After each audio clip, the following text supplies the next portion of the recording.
What if I told you one subwoofer could hit harder than four? Sounds impossible, right?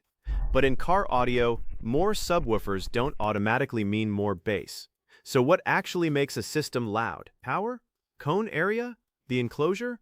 Or is there something most people completely overlook? Let's break it down. When people want more bass, the first thing they often think about is adding more subwoofers.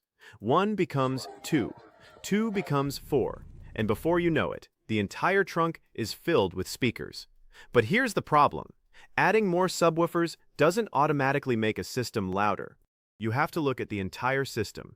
The subwoofers, the amplifier, the enclosure, the electrical system, and even the vehicle itself all work together.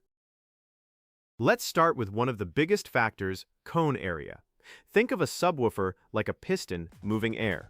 The more air you can move, the more sound pressure you can potentially create.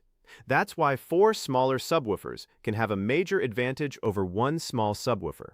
But here's the catch. A single large subwoofer can also move a huge amount of air. So the question isn't simply one subwoofer versus four. It's how much effective cone area the entire system has, and how efficiently that cone area is being used. Now let's talk about power. A lot of people see a big number on an amplifier and immediately assume it's going to be louder. But watts aren't the whole story. Subwoofer sensitivity matters too. A more sensitive subwoofer can produce more output from the same amount of power. And when you combine sensitivity with the right power, the difference can become significant. So a properly matched single subwoofer can sometimes outperform a larger number of poorly matched subs.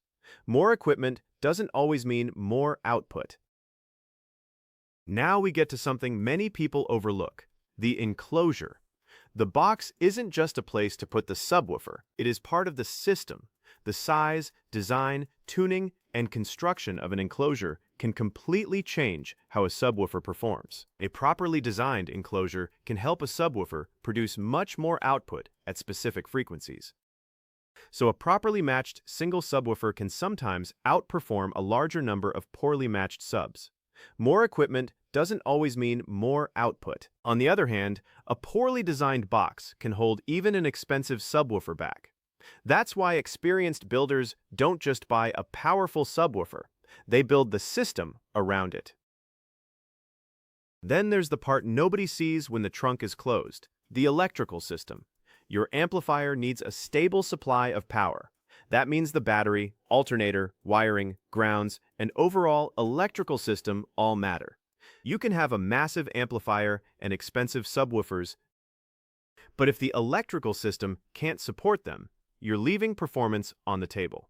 This is one reason serious builds pay so much attention to electrical upgrades, because bass doesn't come from the amplifier alone. It comes from the entire system working.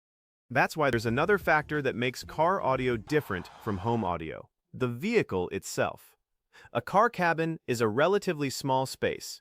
Low frequencies can interact with that space and create what is commonly called cabin gain. In simple terms, the vehicle can actually help reinforce certain low frequencies. The same subwoofer can sound very different in two different cars. The vehicle, the enclosure, the subwoofer, and the tuning all work together. So sometimes the car itself becomes part of the acoustic system. And a competition build might sacrifice some everyday practicality to chase a higher number.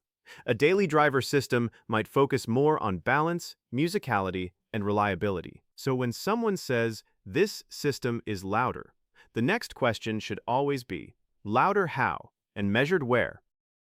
Now, there's an important difference between playing music loudly and building an SPL system. SPL stands for Sound Pressure Level. In competition systems, the goal can be to produce extremely high sound pressure at a specific frequency, and that's a very different goal from simply having a system that sounds great every day. So let's come back to the original question. Can one subwoofer really hit harder than four?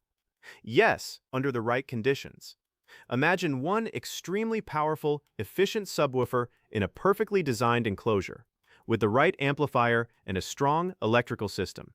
Now compare that with four smaller subs that are poorly matched, underpowered, or installed in an inefficient enclosure.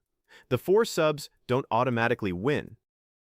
But if those four subwoofers are properly designed, powered, and installed, their combined cone area and power handling can create a huge advantage. That's the key. It's not simply about the number of subwoofers, it's about how the entire system works together. In car audio, bigger isn't always better. Better matched is better.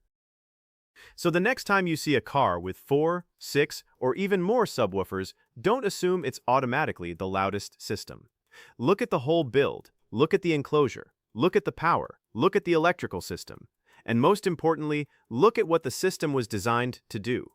Because in car audio, the smartest build isn't always the biggest one. Sometimes, one subwoofer is all you need,